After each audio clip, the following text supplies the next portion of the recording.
Bom, vamos lá, pessoal. Mais um episódio do Resvera Class. Hoje eu vou trazer um pouquinho das informações sobre o eixo intestino e cérebro, tá?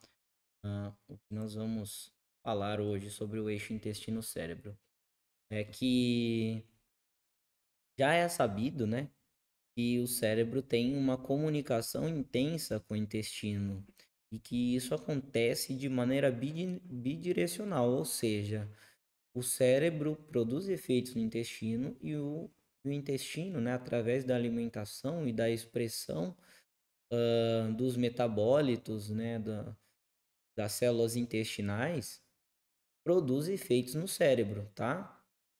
E a gente vai ver que existem dois mecanismos, né, que é a sinalização neural, né, através de impulsos elétricos e através também da expressão hormonal, tá? E deixa eu ver. E o intestino, né? As alterações nas percepções alteram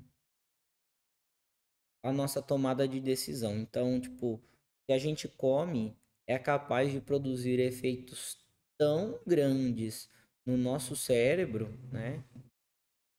Pela, pela simples chegada de energia de uma maneira satisfatória que altera a nossa tomada de decisão. Então isso é bem interessante a gente entender um pouquinho mais a fundo. Então, como que é feita essa comunicação direta, né, entre o cérebro e o intestino, né? A comunicação neural. A gente tem um nervo chamado nervo vago que transmite informações de maneira bidirecional entre esses órgãos, tá? Entre o intestino e o cérebro. E essa comunicação pode, né, estar envolvida, né, está envolvida de uma maneira tão intrínseca que o nosso estado emocional, quando afetado, também afeta a nossa digestão. Ah, então isso é bem interessante. E a nossa digestão, quando alterada, né? Então, por exemplo, quando a gente come alguma coisa que não nos faz bem, não que agride nosso trato gastrointestinal, altera o nosso humor. Então aí a gente tem uma relação muito íntima entre eles, né? E bem perceptível, bem notável, né? Quem nunca comeu alguma coisa que deu uma estranheza, um desconforto e depois começou ai, tô meio desanimado, tô meio e apenas era relacionado à alimentação. Então, eles têm uma comunicação muito próxima através dessa sinalização direta aí. E o cérebro, né, ele tem essa comunicação com o intestino e ele tem uma capacidade chamada neuroplasticidade.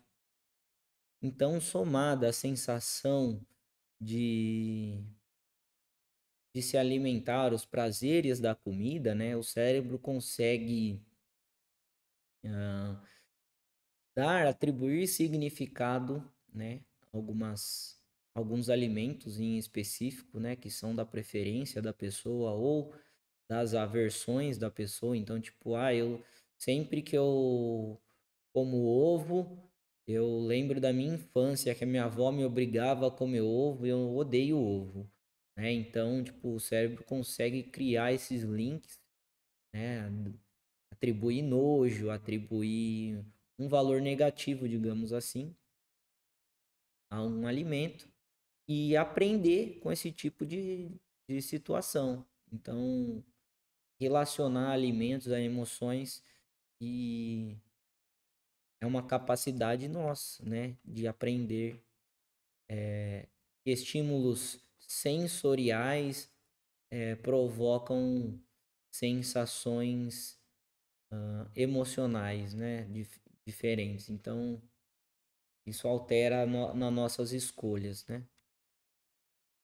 E o intestino tem o seu próprio cérebro. Sim, o intestino tem um sistema motor autônomo, né? Assim como o coração também tem um sistema motor autônomo, no qual o cérebro não.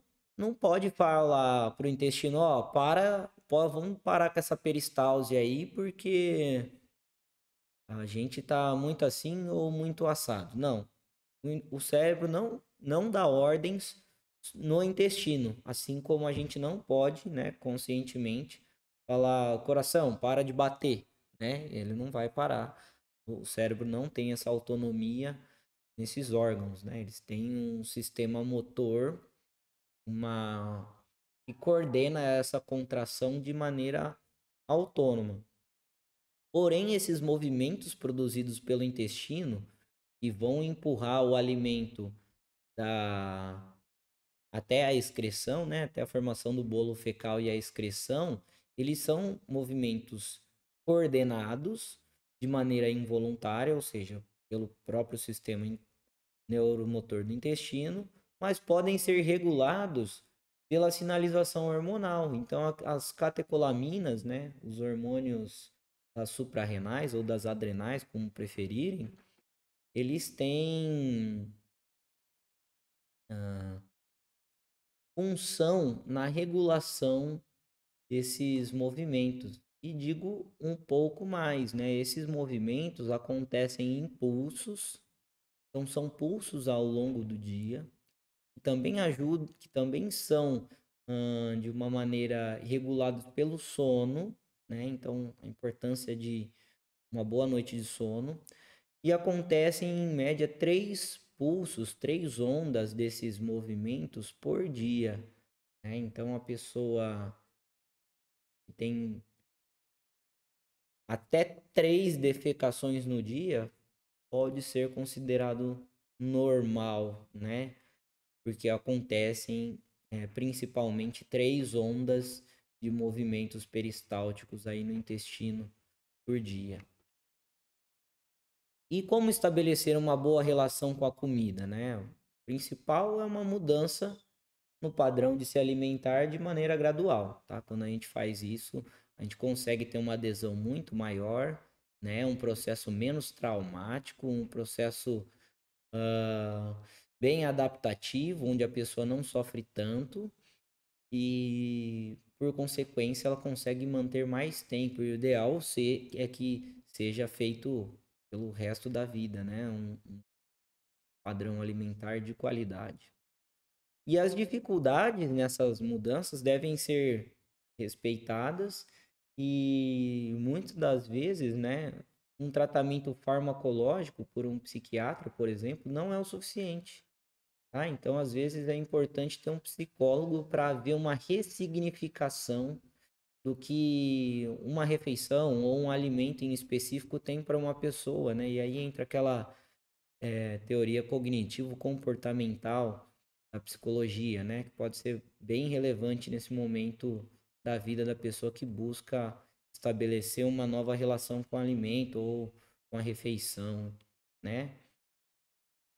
E a gente precisa falar também sobre o reforço e a punição, pois o reforço e a punição, né, são 2 mecanismos que o nosso cérebro associa o alimento, né, o consumo do alimento, e o reforço ele aumenta a frequência, né?